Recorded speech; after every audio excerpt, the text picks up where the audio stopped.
Police respond to a liquor store after reports of an intoxicated woman causing a disturbance outside the store, but things quickly escalate when officers try to stop her from walking away. What's the matter? Honestly, I don't feel comfortable. The arrest affidavit opens with the sterile prose of a government clerk. The defendant did intentionally strike a uniformed patrol officer in the head with her foot, causing visible redness and swelling.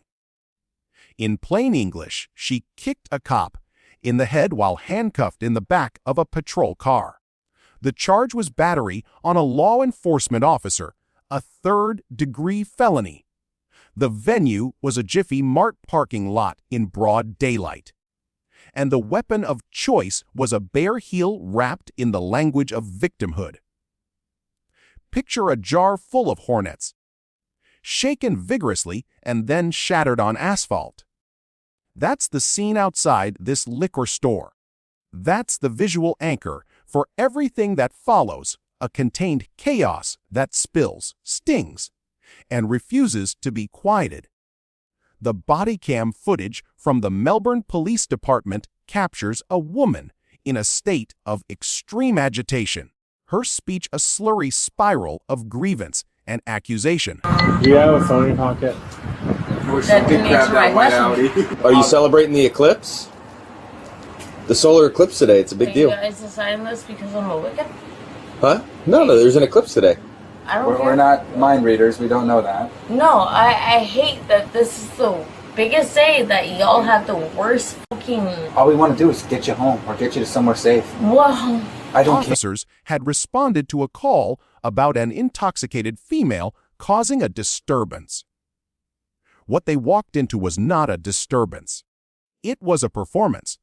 Before we go deeper into what the documents actually show, make sure you're subscribed to Police Bodycam Legal Analysis. Because we don't just cover the story, we follow the evidence. Exhibit 1, the initial contact. The officer approaches and asks the most basic question of public order. What's the matter? Escalate when officers try to stop her from walking away. What's the matter? Honestly, I don't feel comfortable until I'm told I can put my arms up. Put your arms down. Are you sure? Yeah. What are you doing? I want to trespass, Okay, please. we'll be in there in a second, man. What are you doing? He was doing a lot of drugs. Who? Other people were doing that thing. The response is a cascade of fragmented paranoia. I don't feel comfortable until I'm told I can put my arms on. There is no coherence, only a demand to control the frame. She mentions drugs, other people, a chase to the store. She claims she's trying to save her fellow employees from some unseen threat. Okay. I've been trying to save my fellow employees. Do you work here at the Jiffy Mart? I work at the Beeswax. Okay, So the You guys late are night here? Yeah. employee handle of whoever you can't. so what's going on You in don't the have store an today? Explanation. I don't feel comfortable putting an explanation out because for Beeswax and everything else. I don't care about B-backs. What's going on in the store, in this Jiffy Mart? It wasn't here. It was outside of the store. Alright, so what's going on outside the store? This was a chase to the store. Yet, she doesn't work there. She's homeless by her own later admission. The facts on the ground never match the story she's telling. And that gap is where the legal analysis begins. Victimhood demands a perpetrator. The officers pivot to de-escalation with textbook patience. They ask if she has a phone, if she can call someone, if she needs a courtesy ride somewhere safe. Every offer is met with deflection or hostility. I would love to know. She says about her phone, then stares past the question as if it's an insult. When they ask where she lives, she says she's homeless, then immediately shifts to emotional leverage. I just hope my dog's okay. I'm homeless. Almost okay. You've been drinking, I guess? Never mind. I don't want to argue. I just hope my dog is okay. Yeah, let's get the rookie Can I out. at least call for my dog to be okay? Huh? Can I please call for my dog to be okay? Yeah, where's your phone at? Check your pockets to the phone. Do you have a phone in your pocket? It's a pattern we see across 1,000 body cam videos. A frantic cycle of evading accountability by claiming vulnerability. The scriptwriter in the situation is the subject herself, and her narrative is built on shifting sands. But the law doesn't run on narrative. It runs on observable conduct. The verbal dance continues for 6 full minutes. The officers ask her to sit down because she's unsteady on her feet. She refuses, accusing them of not caring, of laughing, of wanting her to fall. "You suddenly care," she says. Hold on. So, I mean, y'all want to try this? You want to sit back down? I want you to fall over. Why? So I can calm down? No, I want you to sit down so you don't fall over, not calm down. You suddenly care? You're a little bit unsteady on your feet right You now. suddenly So care? Can you sit down, So I please? remember last time you didn't care. I've never met you before. Because you didn't care to. Sit down, please. So I'm waiting on the camera for you to care to put in camera. The irony is so thick, it could be entered into evidence. They're offering help, and she's reframing the offer as persecution. When they try to confirm her identity and possible destinations, she veers into existential despair. This is no home. That's why I cry. You were literally already introduced me to, like, a home of... There's no home here. Yeah, that's why I cry. Okay. That's why I look for a home. You wonder why I fight. Because this is no home. Because y'all suck. That's why he's laughing and smiling. I just smile when I squint my eyes because it's bright out here. It just kind of happens. Yeah? Well, naturally, I'd view.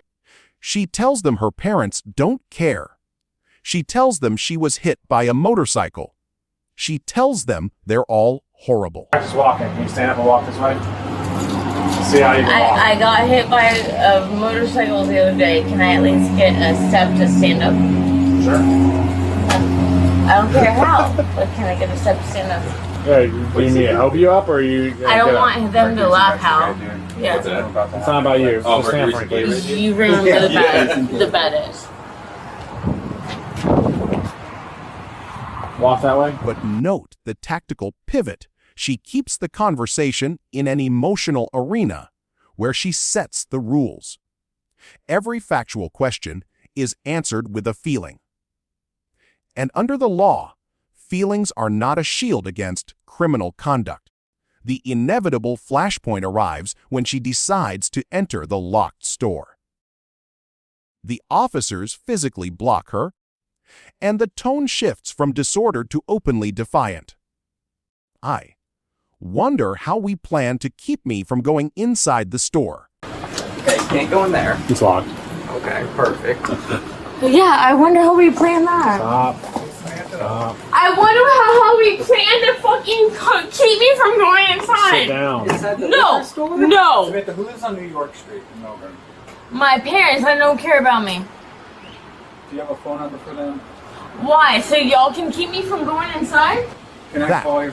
Weh is a rhetorical grenade. She's casting herself as the protagonist in a battle against a conspiracy. And the cops are just bit players in her script. They take her to the ground, and she screams the magic words that turn a routine detention into a viral clippy. Help. Help. The police are being horrible. They're killing me. Help! Help! The police are being horrible! Help! And you wonder why the handcuffs on you, and then we're gonna help you back up once the handcuffs are on, So okay? you didn't kill me? No, So you didn't kill I me? really want nothing. Help! Help! Help! They're killing me! Help! Please help! Please! The officers, one can imagine, exchange glances that don't make it into the audio record. The gap between what's happening and what she's shouting is the gap this channel exists to measure. And that's where the ticking clock enters. The real thriller question isn't about this one case. It's about the next one. How many more of these encounters happen every single night, in parking lots where liquor stores and desperation meet, before someone's head hits the pavement in a way that's not captured by a body cam, or before an officer's career is drowned in false accusation? The clock is always ticking toward a tragedy of errors, and the system that processed this woman is the same system that will greet her when she cycles back out. That's not commentary. That's actuarial certainty. Back to the hard evidence. After a protracted struggle on the ground, her legs thrashing, her voice a siren of blame, she's handcuffed and placed in a patrol car. It's there, restrained, with the door presumably still open, that she makes a choice the legal record will not forget. She kicks an officer in the head. The footage catches the impact. The officer's helmet, perhaps absorbing some force, but the act itself is unambiguous. In the charging document, this becomes battery on a law enforcement officer or firefighter. Formally charged with battery on a law enforcement officer or firefighter, and resisting an officer with violence, both third-degree felonies. The original booking listed two $5,000 cash or surety bonds, and the jail record shows she was released on May 14, 2024. In court, she later entered a no-contest plea, received probation and anger management, but after a probation violation, the case was reopened and ended with 120 days in county jail, 67 days credit, probation terminated, and the... In a civilian world, if you or I kick someone in the head, we're looking at aggravated battery. Because the victim wore a badge, the classification steps up to a third-degree felony punishable by up to 5 years. That's what the statute says. What actually happened in court tells a different story. Victimhood demands a perpetrator. Parallel narrative time. While the body cam video screams with visceral action, the court file murmurs with the language of negotiated justice. The original booking information listed 2 separate counts. Do you need to help you up, or The you? battery I don't want and them resisting to an allow officer help. with violence. It's not about you. Both We ring the bed. came with a $5,000 bond. She was released on May 14, 2024. Walk that way. The system had its first crack at intervention, and it chose the door. Months later, the case resolved with a no-contest plea. She received probation and anger management. Formally charged with battery on a law enforcement officer or firefighter, and resisting an officer with violence, both third-degree felonies. The original booking listed 2 $5,000 cash or surety bonds, and the jail record shows she was released on May 14, 2024. In court, she later entered Probation. For kicking an officer in the head. The state, no doubt, weighed resources, caseloads, the defendant's apparent mental health issues, and the cost-benefit matrix that animates every plea deal. But the outcome sat on a shelf labeled Oroni. The woman who screamed that officers didn't care was now being given a structured chance to prove she could follow rules. Rules she'd already shown a profound ability to ignore. Then came the probation violation. The court record, dry as ever, notes that the case was reopened. The violation could have been a failed drug test, a missed meeting, a new offense. The public docket doesn't care about the why, it cares about the consequence. And the consequence was 120 days in county jail with 67 days credit for time served, probation terminated, case disposed. That's the final entry. A third-degree felony battery, kicked downward into a short stay. A handful of weeks shaved off for good behavior or just administrative math. and then a file closed forever. The unanswered question hangs there like a fingerprint on a gavel. The court had before it a woman who, according to the body cam audio, declared, "I'm not going to stop fighting," and, "You know this." Resisting an officer with violence, both third-degree felonies. The original booking listed two $5,000 cash or surety bonds, and the jail record shows she was released on May 14, 2024. In court, she later entered a no-contest plea, received probation and anger management, but after a probation violation, the case was reopened and ended with 120 days in county jail, 67 days credit, probation terminated, and the case disposed again. She was forensically aware of her own resistance. She made eye contact. She delivered personal taunts. She questioned how the officers could go home to their daughters, and she accused them of breaking her helmet. For a reason. Yeah, because you don't You know, bring you the, know wrap. for Colin and everything. I will not. You know this. You know. So why are you trying to do your job to fight us? We are your family, you piece of shit. I'm sorry, your job pays for your family more. That's why you can't look at me, because it hurts you. Hey, is there room by your... No, that's why it hurts you. Press. It hurts you. Stop. Put your feet in there. You already know I broke the fucking helmets for a reason. Yeah. Put your feet in there, please. Get through the eyelid only. Yeah. Yeah, you want to fight me? This is not someone lost in a psychotic fog with no grasp of consequences. This is someone who weaponized her own chaos, and the state's final answer was 120 days. Now the call to research. Go to the Brevard County Clerk of Court's website and pull case number 05/2024, CF 01-345. Read the docket entries. Look at the original probable cause affidavit, the bond schedule, the plea paperwork, the probation violation report. Pay attention to what's not there. No mental health diversion noted. No mandatory residential treatment. No long-term accountability mechanism beyond the blunt instrument of a jail cell, whose door was already half open. Then tell us in the comments, was 120 days enough? Or did the system confuse mercy with surrender? Victimhood demands a perpetrator. This case isn't about politics. It's about the gap between what the law promises and what the judiciary delivers when a defendant's performance of suffering drowns out the quiet fact of an officer's injury.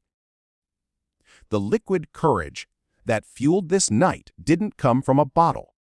It came from a cultural permission slip that says if you scream loud enough about your pain, you can kick a cop in the head and walk out with probation.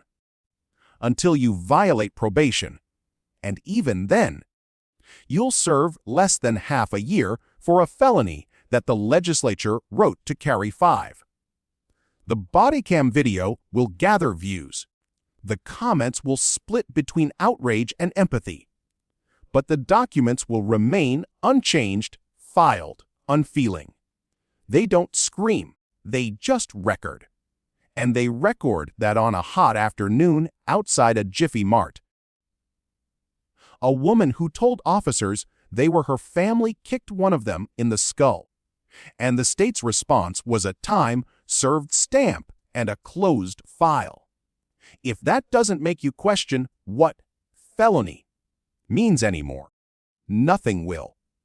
If you want more breakdowns where the court record speaks louder than the sound bites, like this video, share it, subscribe, and hit the bell for police bodycam legal analysis. We don't chase outrage, we chase exhibits.